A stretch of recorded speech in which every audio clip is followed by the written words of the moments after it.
Olá, boa tarde. Boa tarde. Você vê agora os principais assuntos dessa manhã de terça-feira. Fundação ligada ao PT ouviu mais de 100 especialistas e divulga manifesto contra a política econômica do ministro Joaquim Levy. Como falar da crise com crianças e adolescentes? Especialista dá receita. Desemprego aumenta no segundo trimestre do ano, hein? É a maior marca desde 2012.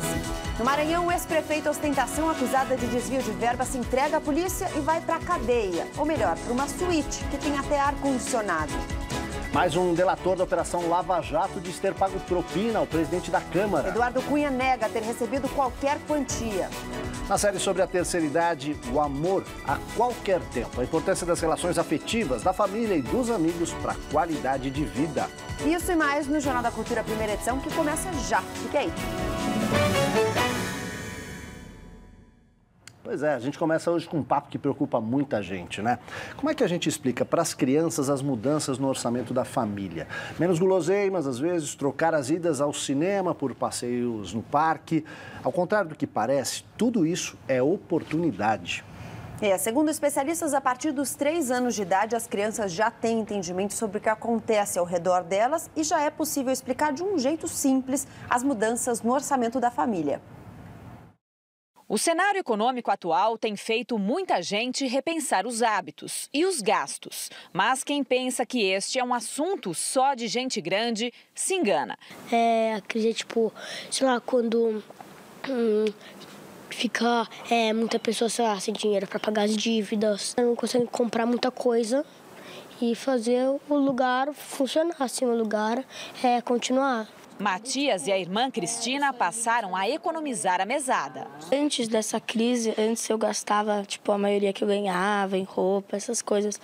Aí agora com essa crise eu achei melhor economizar um pouco. Nós temos deixado eles conscientes do momento que o país vive, deixando claro que cada um tem que fazer a sua parte dentro de casa também.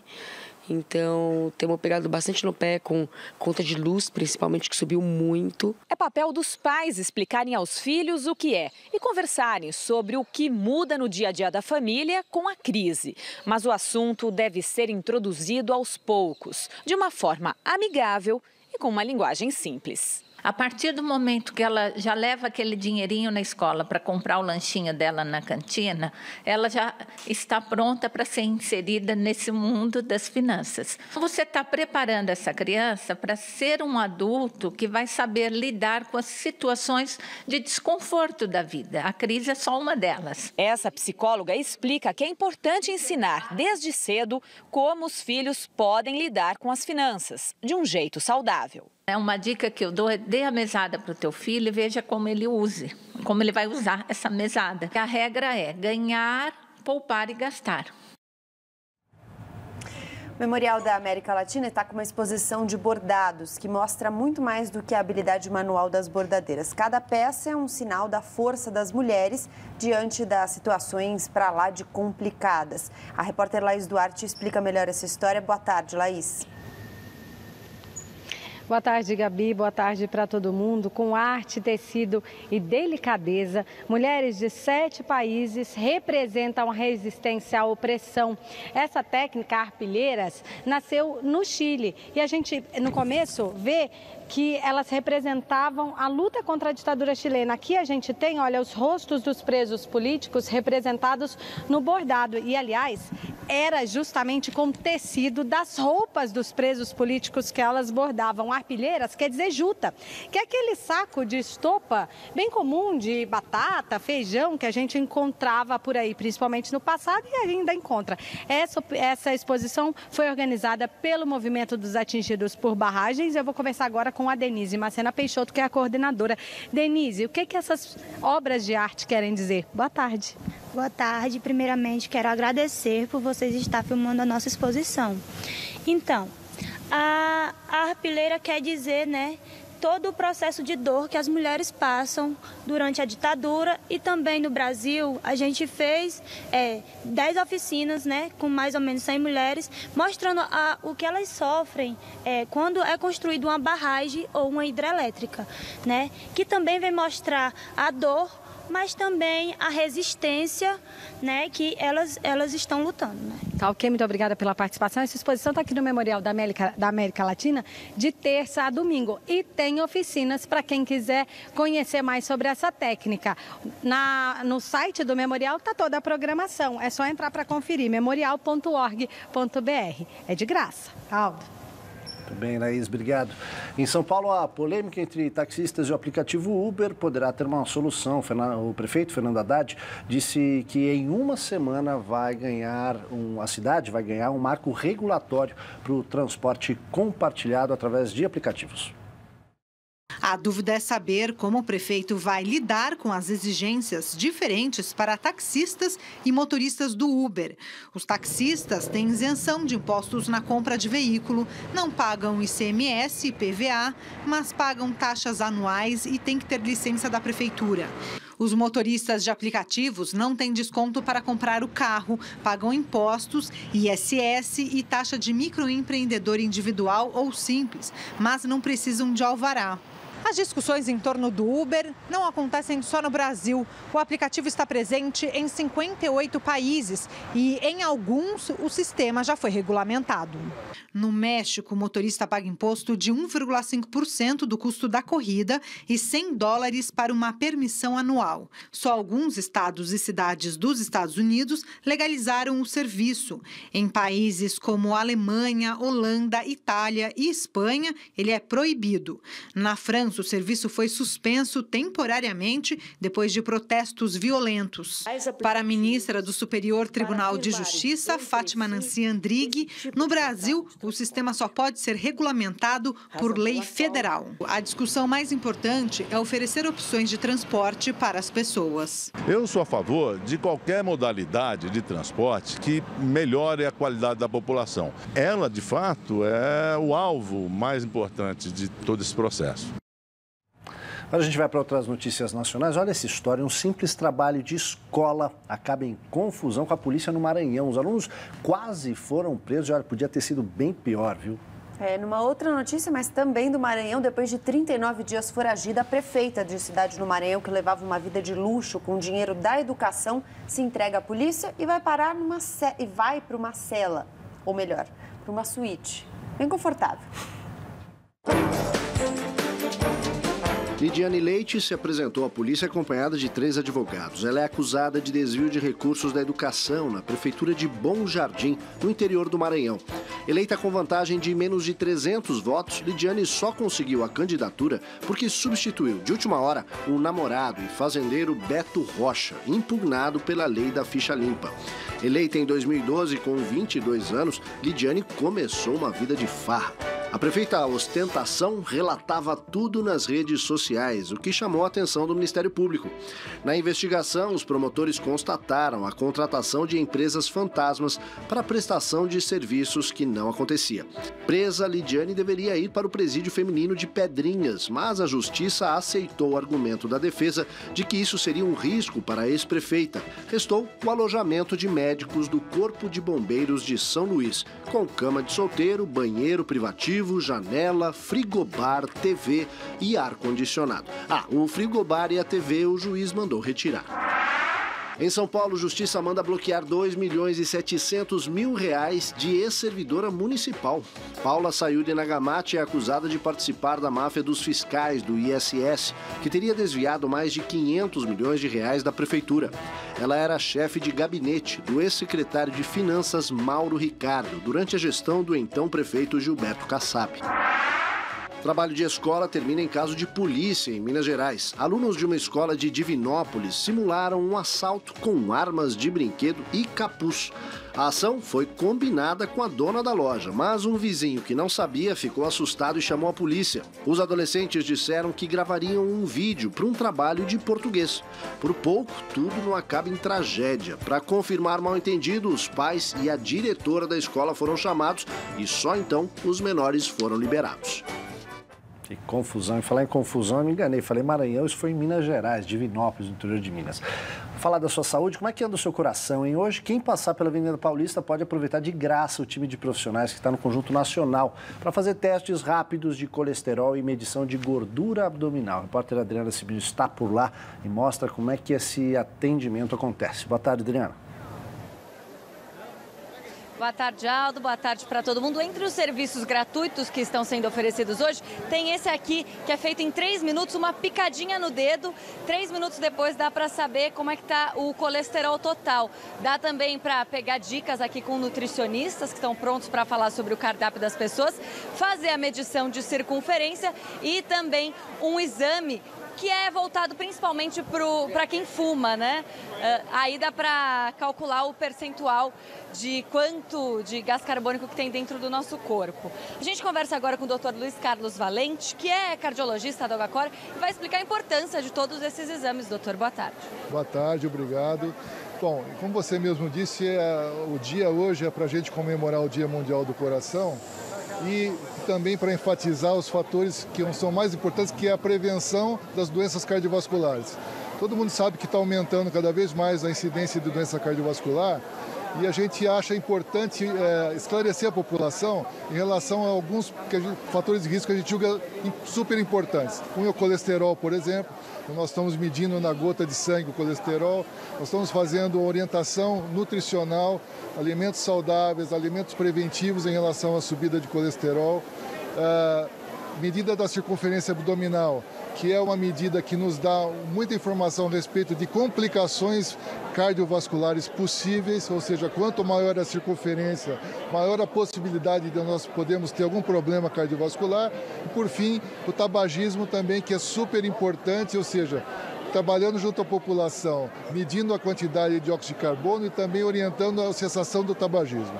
Então, a gente espera que com isso a gente continue observando esses fatores e trabalhando em cima para que a população fique cada vez mais atenta e procure seu médico quando necessário. Obrigada pelas informações. Tem muita gente aqui na fila. Se você está interessado em fazer algum desses exames, tem até às 3 horas da tarde. É só vir aqui no Conjunto Nacional, que fica no número 2073 da Avenida Paulista. Aldo.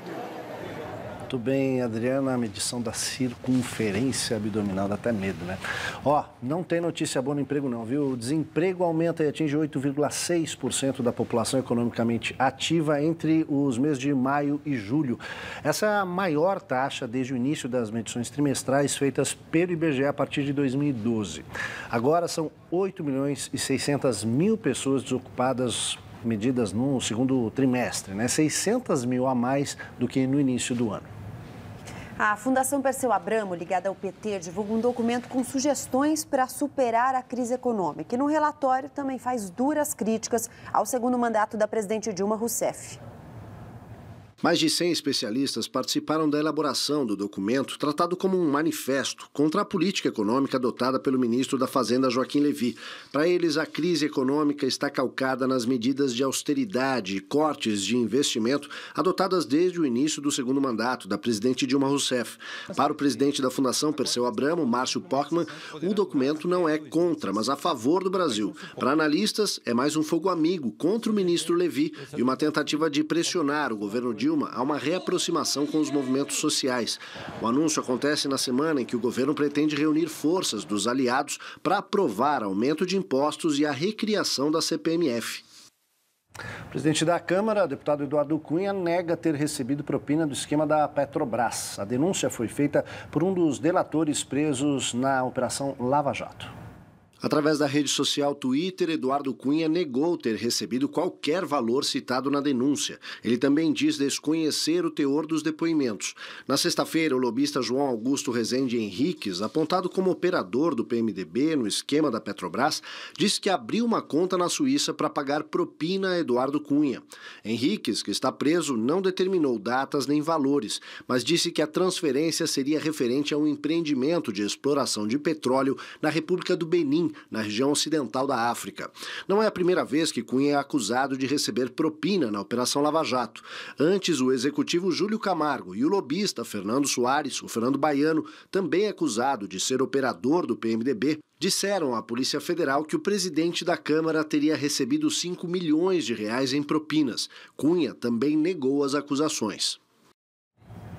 Agora a gente fala de longevidade, viver mais, viver bem. Na terceira reportagem da série sobre a terceira idade, ou melhor, na segunda reportagem da série sobre a terceira idade, o nosso assunto é o amor. Ter um relacionamento estável aumenta o tempo de vida, segundo um estudo da Universidade Católica de Brasília. Pois é, e a importância do amor, né, vai muito além do casal, claro. As relações com amigos e parentes formam uma rede de carinho e proteção indispensáveis para a segurança emocional dos idosos.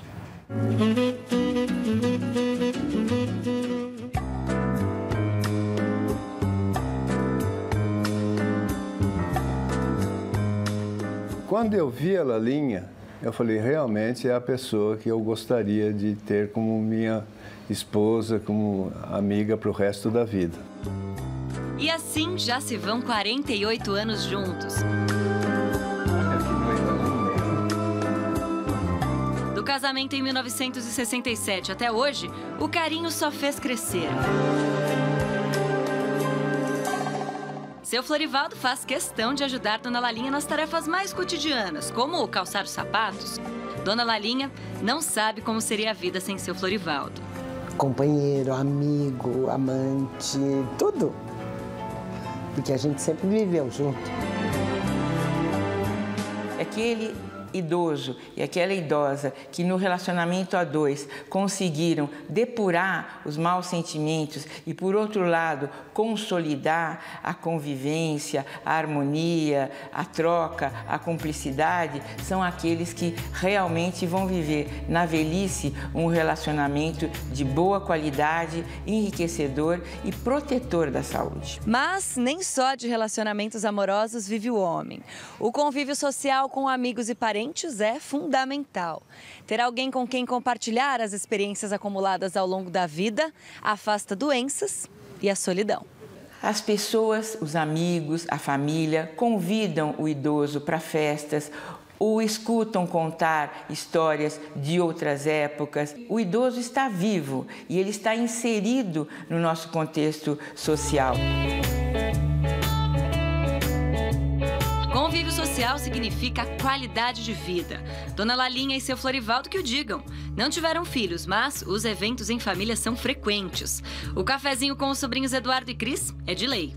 Todos os encontros sociais, a gente está em todos juntos. A gente tem o respeito do parente, mas não é aquela coisa, é só meu parente. A gente tem uma coisa de amigo mesmo, sabe? De brincar. Sempre teve isso com a Lalinha e com o Florivaldo. No meio da diferença de idade, eles acharam pontos em comum para uma amizade sincera e de brinde, ainda aprendem muitas lições. Todos nós vamos envelhecer e ouvir alguém que envelheceu bem é acrescentar esse aprendizado. Cris e Eduardo já têm 33 anos de casados e esperam continuar a construir uma relação como a de quase bodas de ouro dos tios. A paixão é legal, mas assim, realmente o amor é isso que faz ir em frente e fazer o que eles são. Muito bacana, essa é a Semana Nacional do Idoso, o Dia do Idoso é 1º de outubro. A gente vai até sexta-feira tratando desses assuntos. Se você quiser comentar as nossas reportagens e os temas que a gente trata aqui no Jornal da Cultura, primeira edição, pode usar as redes sociais. Estamos no Twitter, a nossa conta lá é @JCPrimeira e a gente também está no Facebook. O endereço é Jornal da Cultura, primeira edição, tudo junto, sem tio e sem cedilha. Isso aí, vamos ao registro de quem escreveu pra gente. Richard Araújo, Lucas André, Beatriz Alonso, Alessandra de Oliveira, André Oliveira e Lúcia Mandu. Muito obrigada a todos pelas mensagens. A seguir, Estados Unidos e Rússia trocam acusações sobre crise na Síria, que provocou migração em massa de refugiados. Mais, Olimpíada de 2020 pode ter novas modalidades com chance para o Brasil. A gente volta já.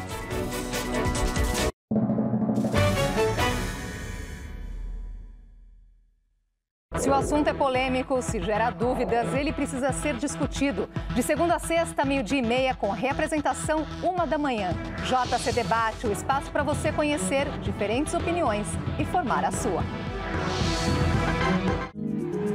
Hoje no Cartão Verde, o papo será com o técnico Tite, um dos treinadores mais respeitados do nosso futebol e que tem a missão de levar o Corinthians à conquista de mais um título brasileiro. Traremos para vocês também a análise dos jogos que irão revelar os semifinalistas da Copa do Brasil. Não perca, Cartão Verde, hoje, 10 da noite. A vida, bom, a vida é uma correria. Tão corrida que muitas vezes a gente acaba não se alimentando como se deve. Por isso, entre um compromisso e outro, eu conto com o suplemento Sidney Oliveira. São mais de 150 produtos que ajudam a suprir a falta de vitaminas e minerais. E por um preço único, porque a nossa saúde é única. Agora deixa eu correr que eu tô atrasada. Afinal, parar é o que não dá, não é? Linha Sidney Oliveira, o combustível diário que o nosso corpo precisa. Por um preço que varia de 100 a 350 reais, pode contratar os serviços da mulher aqui ao meu lado. O que ela faz é uma das coisas mais antigas do mundo. Você berra bem? Eu berro. Não é o que vocês estão pensando. Ita Rocha, uma provocação. O que você é? Carpideira. Terça, 00:30. Nós precisamos chorar. Precisamos chorar e muito. Provocações.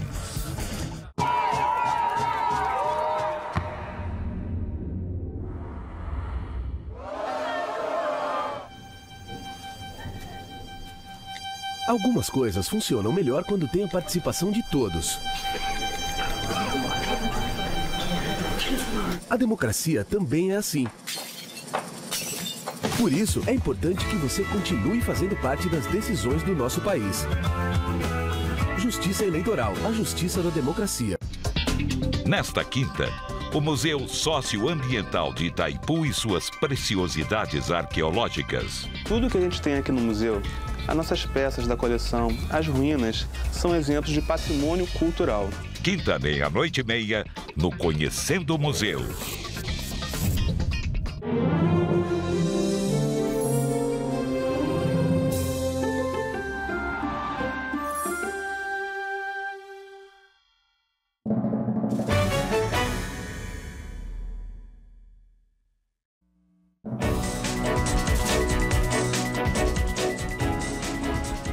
Estamos de volta, 12:21, com as notícias internacionais. Na Assembleia Geral da ONU, os Estados Unidos e a Rússia trocam acusações sobre os motivos que levaram à guerra na Síria. Vladimir Putin disse que o governo americano agrava o sofrimento da população síria ao apoiar a oposição ao governo do presidente sírio Bashar al-Assad, de quem a Rússia é aliada. O único ponto de acordo entre os discursos de Putin e Barack Obama foi a formação de uma coalizão internacional. A Rússia defendeu a formação de um amplo grupo para combater o extremismo e chegou a cogitar se unir ao grupo que bombardeia bases do Estado Islâmico, mas disse que a guerra na Síria é culpa de intervenções militares estrangeiras na região. Obama também falou em colaboração internacional, mas reforçou que isso não significa apoiar Bashar al-Assad, quem ele considera ser o principal culpado pelo início da crise no país. O exército do Afeganistão lança uma ofensiva para recuperar a cidade estratégica de Kunduz, atacada ontem pelos talibãs. Foi o primeiro grande ataque militar dos radicais desde 2001. Eles forçaram soldados afegãos a se refugiarem no aeroporto e libertaram centenas de militantes que estavam presos na região. O governo afegão lançou ataques aéreos e o serviço de telefonia e o fornecimento de energia foram cortados na cidade. O governo venezuelano autoriza o retorno ao país de centenas de colombianos deportados em agosto durante a crise na fronteira entre os dois países. Pelo menos 1.500 pessoas foram expulsas durante o conflito e outras 18 mil fugiram com medo depois de sofrer intensa pressão. Recebê-los de volta faz parte do acordo assinado entre Venezuela e Colômbia na semana passada para pôr fim à crise. Vamos falar de esporte. A organização da Olimpíada de Tóquio, no Japão, em 2020, recomendou 5 novos esportes que podem fazer parte do calendário olímpico.